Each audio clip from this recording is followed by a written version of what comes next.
Outpost 19 sat alone on the edge of space. It was an old human station, forgotten by most. Cold metal walls surrounded it, and the stars outside seemed endless and silent. Inside, one man lived alone, Mark Evans, a quiet engineer who had seen too much war and wanted peace. Mark liked silence. He liked machines more than people. Every night, he checked the systems, cleaned the air filters, and spoke to his AI assistant, Lex. Life was boring, but safe. That night, something changed. Mark was sitting in the control room drinking recycled coffee when he heard a soft knock. At first he thought it was nothing, maybe wind or a loose panel. But the knock came again. Softer, slower, like someone weak. He stood up, alert. "Scan outside. A life signs detected," the AI replied calmly. Mark frowned. He grabbed his coat and walked to the main airlock. He pressed the small camera screen and gasped. Outside, leaning against the airlock door, was an alien woman. Her skin was pale purple, her eyes closed. She held something close to her chest, a child, wrapped in torn cloth. Mark hesitated. He had read about refugees. Some were dangerous, some were traps. But then the woman's lips moved. The camera caught her whisper. "Please, it's just one bite," she said, her voice shaking. Then she collapsed right there at his door, her body shielding the child. Mark's heart raced. He didn't know her species, didn't know her story, but he knew what hunger looked like. He had seen it on Earth long ago, during the food wars. He opened the door. Cold air rushed in. He knelt beside her, checked her pulse. It was weak, but still there. The baby made a soft noise, a whimper. The child's skin was lighter, almost silver blue, and its eyes were wide open. It looked at Mark. It's not with fear, but with hope.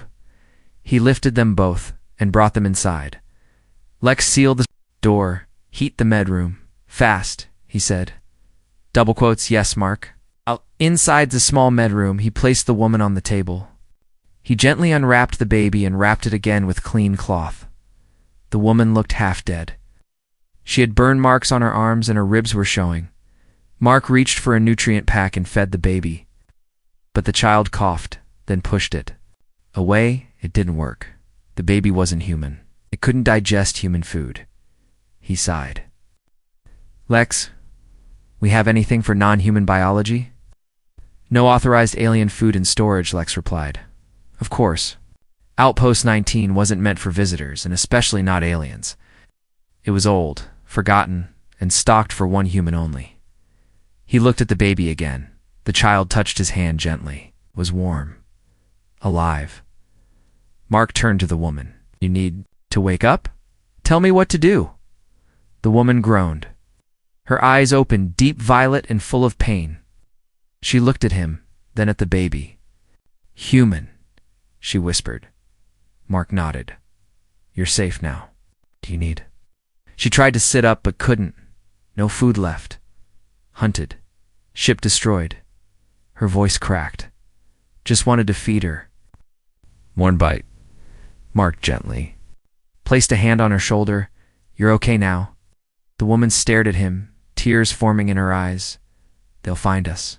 "Who?" Mark asked. But she was already unconscious. Alarms blipped. Lex said. "Unauthorized signal. Detected. Low orbit. Not human." Mark's stomach tightened. He looked down at the woman and her baby. She had arrived weak, starving and with something following her. He had two options: report her or protect her. He looked at the child again. Its little hand gripped his finger tightly like it didn't want to let go. "He made his choice, Lex," he said. "Hide them. Somewhere safe. No records." "That will go against protocol," Lex warned. "I don't care," Mark said. "Do it." The lights dimmed. Outside sensors showed movement, something approaching fast. Mark didn't know what this woman had escaped from. He didn't know what she was carrying or why she had risked everything to get here. But he did know one thing. Someone was willing to kill to stop her from feeding her child. And that meant something very big was coming. Mark didn't sleep that night. The alien woman Sarai, as her ID chip revealed, was still unconscious. Her baby, no older than a few weeks, lay curled beside her on a heated blanket inside the old tool storage room. Mark had disabled the cameras in there. Not even Lex, the station AI, could see what was happening inside. Outside, the scanners kept pinging. Something was circling the station. It had no ID, no signal codes. Just a faint, dark heat signature drifting slowly in orbit, like a shadow waiting to drop. Mark had seen pirates and rogue drones before. This wasn't either. It moved too quietly, too controlled. "Lex, scan again," he said. Still no official identity, Mark.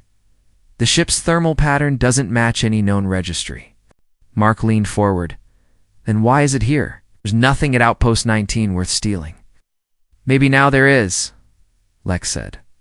Mark didn't answer. He walked back to the tool room. When he opened the door, warm air spilled out. The baby's eyes lit up as soon as it saw him. It cooed softly and reached out. Mark smiled. He didn't understand why, but something about that small gesture made him feel like a person again. He looked at Sarai. Her body was still weak, but her breathing had become steady. She was healing slowly. He sat down, just to think, but the silence didn't last long. Suddenly, Sarai's eyes snapped open. She grabbed Mark's arm, eyes wide with fear. "Where is she?" she asked in a broken voice. "Right here, safe," Mark said gently. "You both are." Sarai looked at him, really looked. "You helped us?" Mark nodded. "You were dying, I had to." Her grip tightened. "You don't understand. If they track her, if they find her." Mark leaned in. "Who's after you?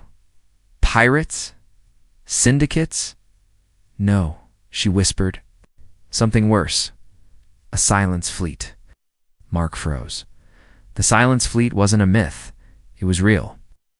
Old war records told of ghost ships that never spoke, never traded, never took prisoners. They only erased. Whole colonies disappeared after their black crafts appeared in the sky. Mark had thought they were long gone. "What do they want with a baby?" he asked. Sarai looked toward her daughter. She was born with gift, a rare genetic code, ancient, maybe even forbidden. It can fix what's broken, cure what's dying. Mark blinked. "I like medicine, like hope," Sarai said. Lex's voice echoed over the speaker. "Incoming, encrypted transmission, not human. Shall I answer?" Mark shook his head. "No, too late," Lex said. Aye. "It's a proximity ping. They know we're here." Mark stood. "Sarai, I need answers. Now." She held up a small, cracked device. "Take this," she said. "It holds a memory code. Upload it to your AI, it will explain." Nice. Mark hesitated, then plugged it into Lex's system. A second later, the lights dimmed. Images, flash, stars, ancient tech, DNA strands glowing like galaxies. And one word kept repeating. "Seed." "What is this?" Mark asked. "A key to restoring life," Sarai replied. "My daughter carries the seed code. That's why they're hunting her. They don't want it used. They want it buried." Mark stared at her. "You brought this to Outpost 19? To me, no one else would help," she said. "I tried 3 systems. One portmaster asked for my daughter in trade." Mark's jaw tightened. He stood and began pacing. He had a choice now. None of it was safe. Protocol said he should report her. He was supposed to protect Earth systems from alien threats. But this wasn't a threat. This was a mother trying to feed her child. And now something evil was orbiting above them, waiting for him to slip. "Lex," Mark said finally, "is the escape pod functional?" "Yes, but it's slow, and it leaves a trail." He nodded. "Start preparing it, just in case." "Preparing for what?" Sarai asked. "I'm not letting them take your child," Mark said. She looked up at him, confused. "You'd protect a child not your own? A child not even human?" Mark looked down at the baby. It smiled again. "She doesn't need to be human," he said. "She just needs someone to stand up for her." "Why?" Sarai whispered. Mark's voice was steady. "Because once I was the child no one stood up for." A loud thud shook the station. Mark rushed to the scanner. Something just touched the outer hole, Lex warned. No ID? No broadcast? It's boarding? Mark grabbed his pulse rifle and turned to Sarai. Stay here. Don't open that door. Unless it's me. Sarai nodded slowly, tears in her eyes. Mark headed for the main corridor. Whatever had come wasn't waiting for an invitation. The hallway lights flickered. Mark stood still, his rifle aimed forward. The metallic thump echoed again, closer this time. Something had made it through the outer layer of Outpost 19, and it was moving slow, as if it knew exactly where to go. He moved down the narrow corridor. Every sound, his breath, his boots on the floor, the low hum of dying power felt too loud. Then he saw it. Not a body, not a machine, a shimmer. Like the air itself was warping. Mark fired without thinking. The pulse blast hit, the shaman sparks flew. Dark shape crashed into the wall, invisible no more. It was tall, thin, with armor like black glass. No eyes, no voice, just a long, hooked blade for a hand. But it didn't attack. It dropped. Something, a small, round device. Then it turned and vanished through the wall like a ghost. Mark didn't chase. He stared at the device. It blinked red. Lex, he whispered. Tracker, biological, the AI answered. It was trying to mark the child. Mark's blood ran cold. He picked up the device and crushed it in his glove. In the storage room, Sarai cradled her baby tightly. Her body still trembled with weakness, but her eyes were clear, now focused. When Mark returned, she was already trying to sit up. We don't have much time, she said. Did it come? Mark nodded. Tried to tag your child, not to take herds to track her. They want someone else to finish the job. Sarai's hands shook as she reached inside her cloak. I hoped it wouldn't come to this, she said, and pulled out a thin silver strypno, bigger than a finger. It pulsed with soft blue light. This is the code. My memories. Something more. She held it out to him. You have to take it. Mark frowned. Why me? Because you're not like the others. You didn't trade us. You didn't question our worth. He hesitated. Then took the strip and slid it into the AI console. Lex went silent. The room dimmed. A hologram appeared floating in the air. It wasn't just memory. It was history. It showed stars forming, dying, and forming again. Worlds collapsing under disease. Empires that rose and fell. It showed alien children crying as their skin turned gray, then healing as light surrounded them. It showed Sarai younger, smiling beside a strange blue tree that glowed with life. Then, a final image, Sarai screaming in a lab, her baby being pulled from her arms, black ships burning her planet's sky. The hologram faded. Mark stood still. That tree, he whispered, it was creating energy. Sarai nodded. Life energy. It's called the seed core. Only my bloodline can carry it. My daughter, she's the last one. Mark looked at the baby. She blinked at him, eyes full of light. She's more than a child, he said. She's the cure to extinction. Yes, Sarai said. But only if she lives long enough. Mark turned to Lex. Did you store it? Yes, Lex replied. But storing it has triggered a ping. Something else is listening. What kind of something? Lex paused. Unknown, but it's not just one ship now. Fleet just changed direction. It's heading here. Mark clenched his jaw. He looked around the dusty, rusted storage room. This wasn't a fortress. This wasn't a battleground. But maybe it could be something else. That night, Mark worked nonstop. He repurposed the maintenance drones, turned them into moving traps. He rigged the pressure valves to explode on command. He rewired the station's comms to send out a decoy signal, pretending the baby had been taken off-world. Every time he looked at Sarai, she seemed a little stronger every time he looked at. The child, he saw less weakness and more power.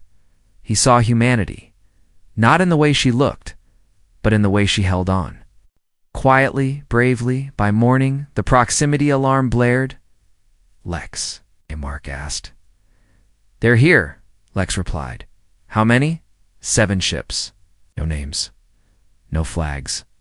Mark grabbed his gear and turned to Sarai. They don't want your child dead because of hate. They want her dead because they're afraid. Sarai said nothing. She placed a hand over her daughter's heart and whispered a blessing. Then she looked up. If I die, protect her. Mark didn't blink. If I die, she still gets out. Just then, a low vibration rattled the walls. Outside. The window, dark ships began to form a circle quiet, perfect. Closing in. Sarai's eyes widened. They've released seekers. What are those? Mark asked. She looked at him with deep sorrow. They don't knock. There was no sound, no. Warning. The air inside outpost 19 shifted, like the pressure had changed. Mark felt it before he saw anything. His breath became cold, and every screen on the command deck blinked into static. Lex tried to speak, but the voice was quiet. Then came the first sign.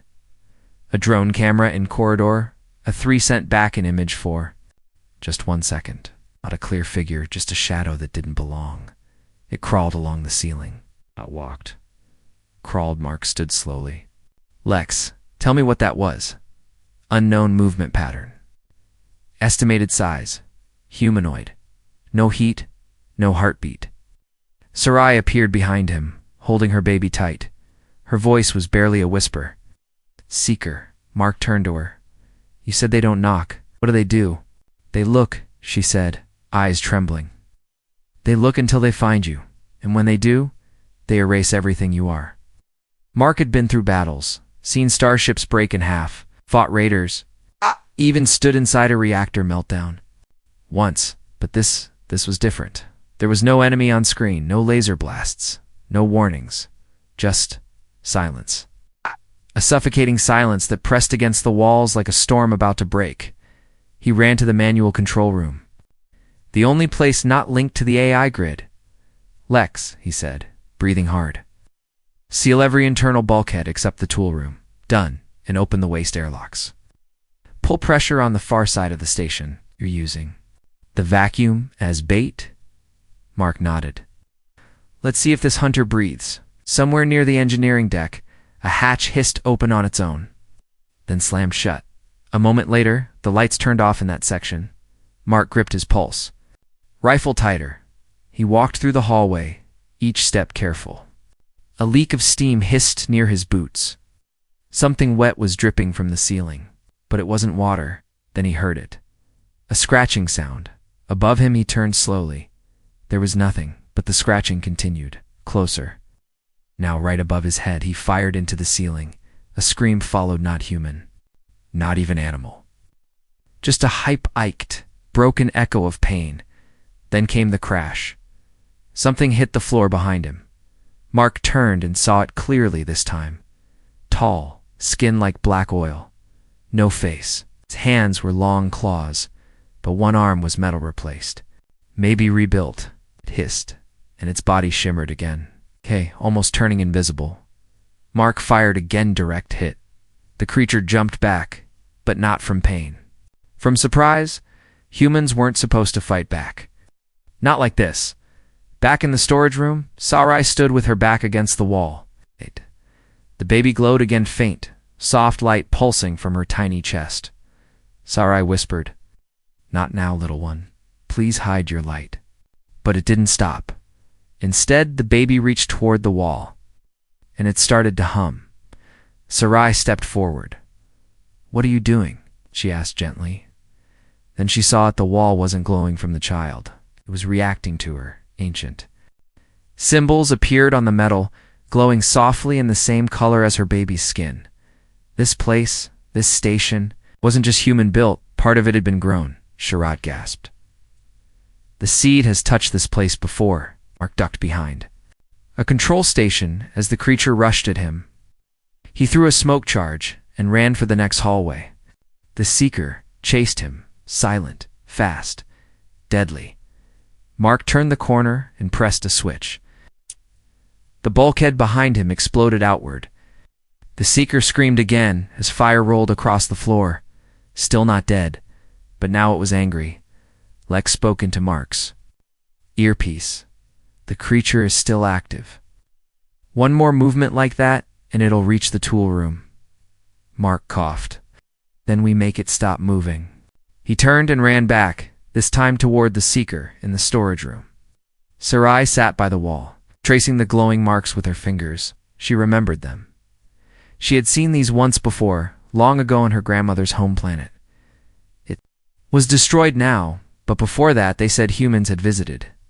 Left technology, helped them survive for one winter, then they vanished. Just like myths, but now she saw the same. Mark's Heron, a human station.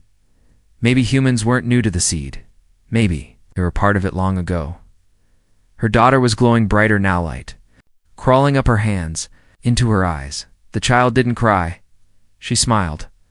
Mark met the seeker in corridor B1. The air was thick with smoke. Sparks flew from open wires. Mark rolled a flash grenade under the seeker's feet boom and jumped on top. Stabbing it with a power core rod he ripped from a fusion coil. Electricity surged through the creature. It screamed, twitched, then stopped moving. Mark panted, holding the rod like a sword. Not so silent now, he muttered. But as he turned, he saw something on the floor. The seeker had dropped a second device, not a tracker. A beacon. And it was already blinking. The beacon pulsed like a heartbeat. Red. Pause. Red. Pause. Mark stared at it, sweat dripping down his neck. The dead seeker lay beside it, its body already fading, melting into a dark liquid that hissed and vanished into the floor vents. The device it left behind wasn't large. No sound, no flash. But he knew what it was. This wasn't a distress call. It was a confirmation. Mark whispered, "They know." Lex's voice crackled in his earpiece. "The beacon is broadcasting on a deep wave frequency. Multiple ships have changed direction. Intercept in 6 minutes." Mark picked up the device and crushed it under his boot. Too late. The message was out. He ran inside the storage room. Sarai was watching her daughter with a strange expression. Half fear, half awe. The symbols on the wall had stopped glowing. The baby, now asleep, had left behind a faint shimmer across the metal, as if something ancient had passed through. Sarai touched the spot one more time, then turned as Mark burst in. "They're coming," he said. Sarai nodded. "I felt it." He paced the room. "I can't hold off ships. I'm good, but not that good. You need to take the escape pod. Go." Before they arrive, Sarai's grip tightened on her daughter. "You'll come with us?" Mark shook his head. "I can't.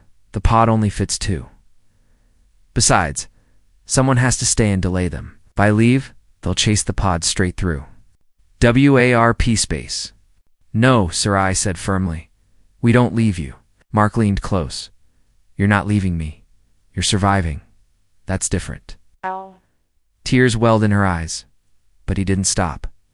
"You said your daughter holds the seed? That she's... Hope has to live, Sarai.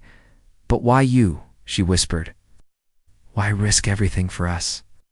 Mark took a breath and answered softly, "Because I remember what it feels like to beg." He didn't explain more. He didn't tell her about the hunger back on Earth when he was a child. About how he once begged for just one bite of food and got kicked instead. Or how a stranger finally gave him half a stale bar and saved his life. That bite changed him forever. Now it was his turn. Lex spoke again. 5 ships now within range. Estimated 2 minutes to visual. Mark nodded. "Lex, initiate protocol Zeta." There was a pause. "Mark, that's a one-way protocol. Are you certain?" "Do it." A deep rumble shook the station. In the command room, old metal plates slid back, revealing hidden compartments. Decades ago, during Earth's last Great War, Outpost 19 had been fitted with a hidden weapon never activated. A grav-pulse core, powerful enough to tear small ships off course, but unstable. Mark had just activated it manually. If the enemy ships came in too fast, they'd get caught in the pull and crash into each other, unless they stopped to scan first. Which gave Sarai and her baby 7 minutes. Maybe 8. Mark returned to the storage room. "The pod is ready," Lex announced. Mark looked at Sarai. "You need to go now." Sarai looked down at her daughter, sleeping peacefully, then back at Mark. She stepped forward, placed something in his hand, a thin strip of glowing blue metal. "What's this?" he asked. "My bond," she said. "If we survive, she grows. You'll be part of her line. She'll know your name." Mark stared at the strip. For the first time, he didn't know what to say. "Thank you," was all he could manage. Sarai kissed his forehead. "I hope the stars remember you," she whispered. The escape pod launched silently. Drifting away like a small spark in the cold black sky, Mark watched it vanish into the void. Then he turned. Back to the control room, he sat in the old rusted chair, cracked his fingers, and said, "Lex, time to make them regret coming." The AI's voice replied calmly, "Let's show them what one human can do." Outside, 5 enemy ships appeared long. Smooth, silent giants. No windows, no light. Just dark metal and hunger. The station looked like nothing old and weak. But inside, every trap was armed, every vent rigged, every wall waiting to collapse. Mark smiled to himself. They came expecting prey. They didn't expect a man who had nothing left to lose.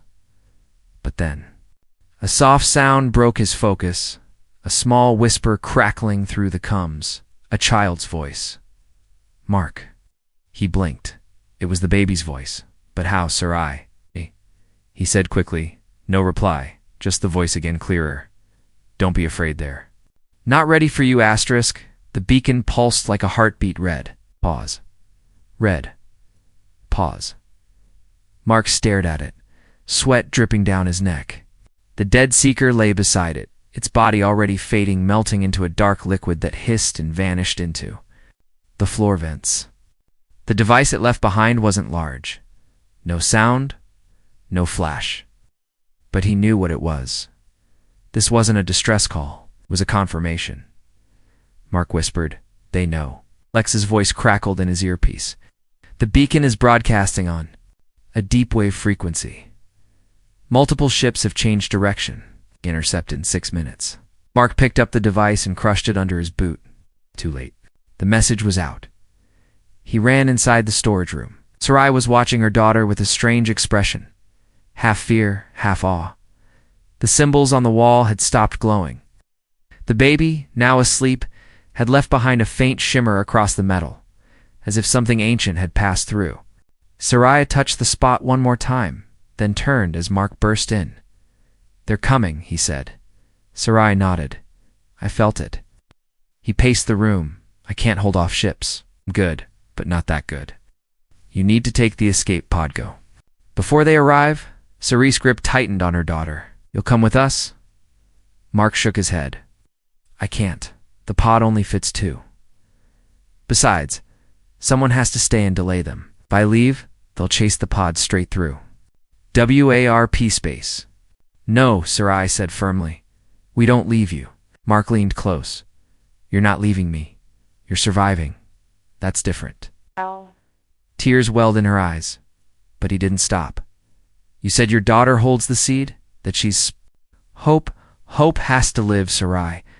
But why you?" she whispered. "Why risk everything for us?" Mark took a breath and answered softly, "Because I remember what it feels like to beg." He didn't explain more. He didn't tell her about the hunger back on Earth when he was a child, about how he once begged for just one bite of food and got kicked instead, or how a stranger finally gave him half a stale bar and saved his life. That bite changed him forever. Now it was his turn.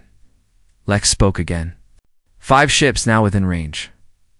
Estimated 2 minutes to visual. Mark nodded. "Lex, initiate protocol Zeta." There was a pause. "Mark, that's a one-way protocol. Are you certain?" "Do it." A deep rumble shook the station. In the command room, old metal plates slid back, revealing hidden compartments. Decades ago, during Earth's last Great War, Outpost 19 had been fitted with a hidden weapon never activated. A grav-pulse core, powerful enough to tear small ships off course, but unstable. Mark had just activated it manually. If the enemy ships came in too fast, they'd get caught in the pull and crash into each other, unless they stopped to scan first. which gave Sarai and her baby 7 minutes. Maybe 8. Mark returned to the storage room. "The pod is ready," Lex announced. Mark looked at Sarai. "You need to go now." Sarai looked down at her daughter, sleeping peacefully, then back at Mark. She stepped forward, placed something in his hand, a thin strip of glowing blue metal. "What's this?" he asked. "My bond," she said. "If we survive, she grows. You'll be part of her line. She'll know your name." Mark stared at the strip. For the first time, he didn't know what to say. "Thank you," was all he could manage. Sarai kissed his forehead. "I hope the stars remember you," she whispered. The escape pod launched silently. Drifting away like a small spark in the cold black sky, Mark watched it vanish into the void. Then he turned. Back to the control room, he sat in the old rusted chair, cracked his fingers, and said, "Lex, time to make them regret coming." The AI's voice replied calmly, "Let's show them what one human can do." Outside, 5 enemy ships appeared long. Smooth, silent giants. No windows, no light. Just dark metal and hunger. The station looked like nothing old and weak. But inside, every trap was armed, every vent rigged, every wall waiting to collapse. Mark smiled to himself. They came expecting prey. They didn't expect a man who had nothing left to lose. But then, a soft sound broke his focus. A small whisper, crackling through the coms. A child's voice. "Mark." He blinked. It was the baby's voice. But how? "Sarai," he said quickly. No reply, just the voice again clearer. Don't be afraid. They're not ready for you." It started with a whisper. Not from a mouth, not through wires, but across the stars themselves, somewhere in deep space. Long after the battle at Outpost 19 had ended, a signal moved, not loud, not angry, just steady, like a pulse, like a heartbeat. Shared by thousands of worlds, that signal came from a child. Mark stood inside the control room, staring at the stars. The Silence fleet had vanished. No trace, no coms, no return fire. Even the black ships once feared across entire sectors had slipped away like shadows at dawn. Outpost-19 was damaged, but alive. Its systems hummed softly, and Lex had stabilized the core. But that wasn't what Mark was focused on. He was listening. Not to space, but to what was happening through it. The alien woman Zeta. The one who had bowed stood beside him now. She wasn't part of the Silence. She had never been. Her mission was older and far more important. She pointed at the stars. "It's begun." Mark nodded. "What has the awakening? Not of war. Of memory." Far across the void, the escape pod carrying Sarai and her daughter landed on a moon covered in ice. God! But where the pod touched down, the ice melted. Flowers bloomed where no life had existed in 1,000 years. Sarai stepped out barefoot, holding her child who was now glowing softly, her eyes reflecting galaxies. A small human outpost nearby saw the light and came running. They didn't draw weapons. They fell to their knees. One soldier wept. "It's her." The child touched the ground and ancient writing appeared beneath her feet. No one could read it, but all understood. A new age had come. On Outpost 19, Lex received hundreds of signals, then thousands. Ships from forgotten planets, minds from abandoned worlds, AI cores that had gone silent centuries ago.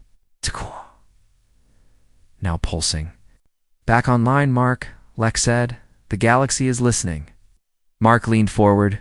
"Put me through." "To who?" "To everyone." A moment later, Mark's voice reached 1,000,000 systems. Simple, human, unfiltered. "This is Mark Evans.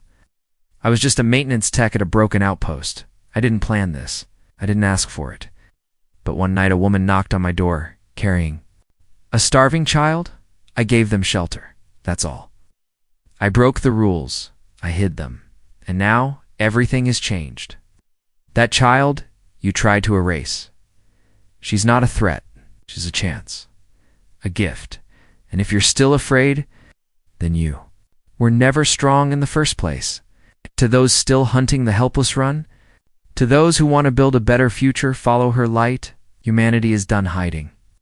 The message wasn't fancy, it wasn't poetic, but it was real, and that made it unstoppable.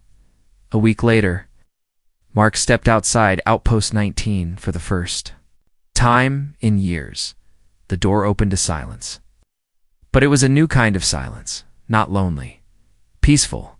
He walked into the dry dust and looked up at the stars. Dozens of small vessels were now docked nearby. Scientists, explorers, and envoys from species that had once ignored Earth. Now they were listening. They were waiting for the child to speak again. Mark visited the moon colony. 2 days later, Sarai stood by the growing field. Yes, a field. Of green crops and soft glowing flowers that had bloomed from the soil just by the child. Walking across it, Mark knelt beside the baby girl. She reached toward his face and whispered one word. Warm. Sarai smiled. She remembers the night you saved her. Mark laughed softly. She saved me back. As the stars turned slowly above, signal kept spreading. Whole systems stopped fighting.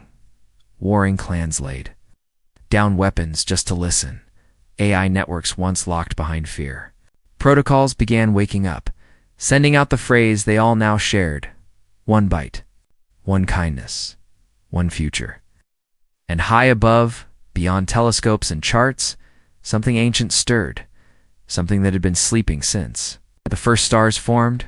It wasn't a god, it wasn't a weapon, it was a present-souled, warm, patient. The C dot. And for the first time in thousands of years, it smiled, because someone chose compassion.